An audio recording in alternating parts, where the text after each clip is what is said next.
If you're curious how I took these pictures, then hang around. I'm going to show you exactly how I got them. Hi, I'm Kelsey with Kelsey Freeman Photography, and I'm a studio photographer based in between Atlanta and Birmingham. And here's our gorgeous model, Candace. She loves to dance. I'm going to fill you in on some of my gear. So I'm shooting on the Sony a7R IV, and as far as my lighting, I've got 3 different lights here.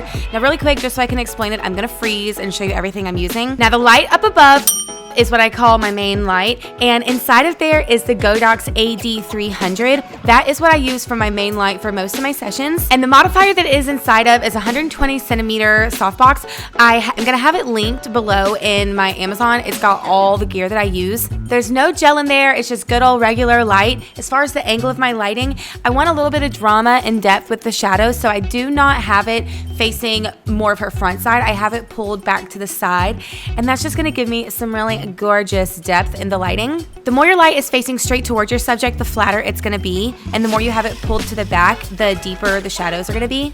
And now let's focus on the back lighting. I've got 2 of the same lights in my strip boxes in the back. They are the Godox AD200, so they're a little less powerful than my main light, but I don't need that much power. So I've got gels in both of these. Over to the left, there's a pink gel, and then over to the right, there's a purple gel. Now for the angle placement of these, I have them back towards the backdrop, and I have them angled more towards the front a little bit. They're not angled straight towards each other.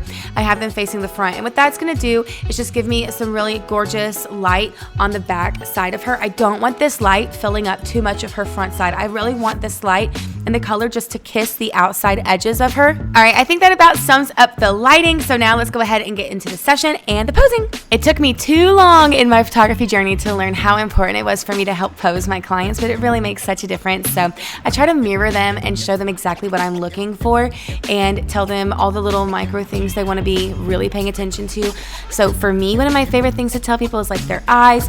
I don't like seeing too much whites of their eyes. So if I have somebody looking somewhere to the side, I'm going to tell them to turn their head more towards where I'm having them look, so they're not just looking with their eyes. As far as their legs go, I really love paying attention to the legs. You'll notice here I have her standing one way where her back leg is the one that's pointed.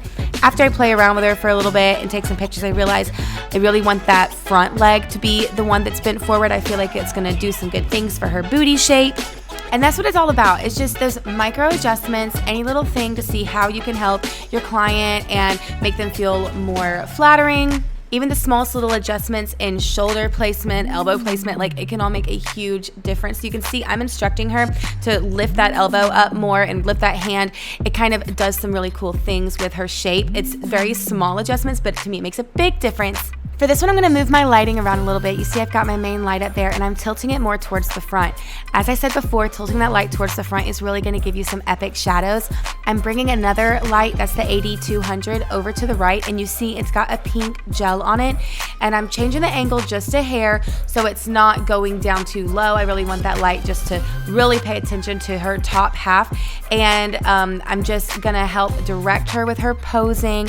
You see every little detail, like her hand. I don't like how her elbow was sticking out too hard, so I had her push that hand down on her chest so it looks a little softer. I'm also gonna point out, I don't know if you've noticed that I have a fan going. Her hair and the backdrop are blowing because I have this fan pretty high powered. I love what it does to hair. It just takes the pictures to the next level. Also, here's one of my favorite tips. You see we're doing stuff with her head, tilting it. When I try to get people to tilt their head, some reason people have a really hard time understanding how I want them to tilt their head. So I've noticed if I tell them to try to tilt their head to where their ear is touching their shoulder, that direction, they all of a sudden get what I'm trying to say. So I try to do that so they get an idea of like how to tilt, and that little tiny tilt makes such a big difference in the overall pose. All right, for this next picture, I'm gonna change the lighting a good bit. I'm gonna bring out my projector. If you're curious about this, I have it linked in my Amazon. There are several different kinds of like projectors and snoots and things like that out there, but I'm gonna be using a Godox projector, and I'm gonna be putting a really cool like starburst type shape in there.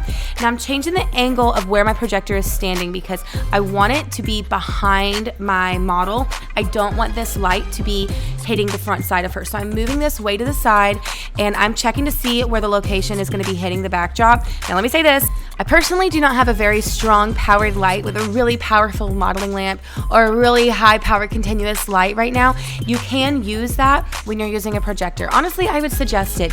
I personally just use this method because it works with the lights I have. I don't feel like spending the extra money right now on a big powerful modeling lamp kind of light. So what I do is I just hit the flash button on my light and make it go off a few times, and then I'm able to see exactly where it's landing. And I look where I placed this backlighting that's got the pink gel in it. I want this light to barely hit the rim of her whole body. I do not want this light just overpowering her. If I wanted that, I would have moved that light with the gel more forward onto her plane level, but I don't want that. You'll see in the picture, the light is just barely hitting the outside rim of her body. And now I'm gonna move the position of my main lighting. You can see it's more overhead right now. There was still a little bit of a tilt to it, giving me some shadow, but I want more drama, more depth. So I'm gonna bring this light onto the front side of her.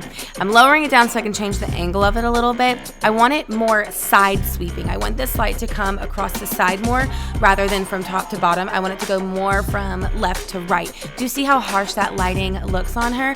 Oh my goodness, it's so yummy. And I say harsh, but it's not like harsh, it's just deep. Now that the lighting is all in place, we can get to posing.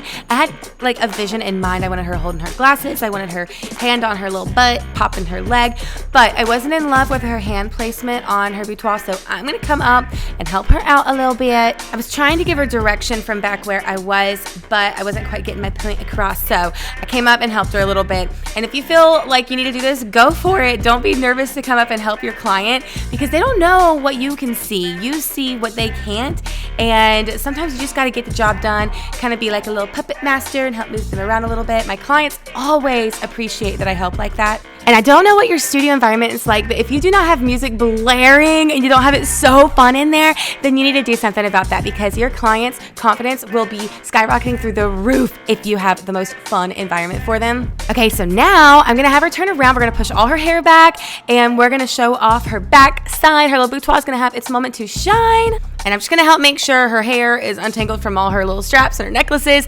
And then I'm gonna pay attention to her angle in this lighting. I'm gonna pull her back towards me just a little bit. I want her body in the light a little bit more. I want that light to fully, completely wrap like around her because she's gonna be turning to the side. And so I want that light just completely hitting her whole side. So I'm showing her exactly how we wanna be moving and holding our body and all of that good stuff. And I only changed one thing about the lighting between the last setup and this one. And all I did is I took that shape out of the projector and now we just have a solid spotlight. So I know you can't see it right now because it really only shows when I take the picture because I don't have a super bright modeling lamp like I said, but it's just a regular old spotlight and you'll see it, like I said, once I take the picture.